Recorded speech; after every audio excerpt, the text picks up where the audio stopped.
শুরু করি। আল্লাহ রাব্বুল আলামিন ভালো কাজে প্রতিযোগিতার জন্য উৎসাহিত করেছেন কোরআনে কারীমে।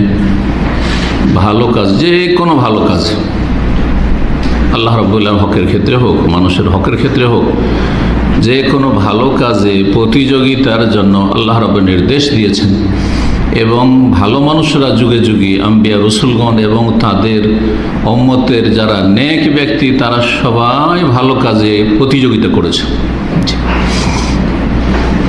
এই ভালো কাজে যারাই প্রতিযোগিতা করবে তারাই সফলতা লাভ করবে, আর যারা প্রতিযোগিতা করবে না, অলসতা দেখাবে, গাফিলতি করবে, উদাসীনতার প্রমাণ দেবে, তারা অবশ্যই ক্ষতিগ্রস্ত হবে।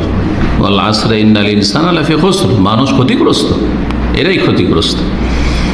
আল্লাহ রাব্বুল সূরাতুল মুতাফফিফিনের আয়াত নম্বর 26-এ ইরশাদ করেছেন, ওয়া ফি যালিকা ফালিয়াতানাফাসিল মুতানাফিসুন। এই জান্নাত লাভের জন্য এই পথে, জান্নাতের পথে যারা প্রতিযোগিতাকারী, তারা যেন প্রতিযোগিতা করে, একজন অপরজন থেকে যথাসাধ্য আগে বাড়ার চেষ্টা করতে হবে। এই নয় যে সবাই আগে আগে যাচ্ছে, আমি তাদের পিছনে আছি বা তাদের সাথে আছি, এমন না, তাদের আগে থাকার চেষ্টা করব। এই রকমের মন মানসিকতা থাকতে হবে। আল্লাহ রাব্বুল আলামিন আমাদের যেন কবুল করেন।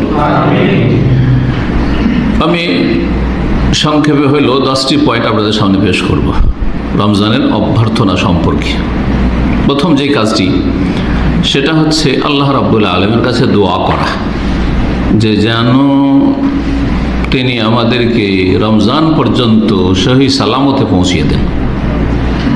যে দোয়া শুরুতে কিন্তু আমি করলাম, আল্লাহ যেন কবুল করেন। শুধু শারীরিক দিক থেকে সুস্থতা যথেষ্ট নয়, যেমন শারীরিক দিক থেকে সুস্থতার সাথে এবং বা হায়াত, মরণটা তার আগে যেন হামলা না করে, না চলে আসে। আর শুধু বেঁচে থাকা নয়, সুস্থতার সাথে বেঁচে থাকা আর রমজান পাওয়া। আর শুধু শারীরিক সুস্থতা আর মানসিক সুস্থতা নয়, তার চেয়ে বড় সুস্থতা হচ্ছে ইমানি সুস্থতা।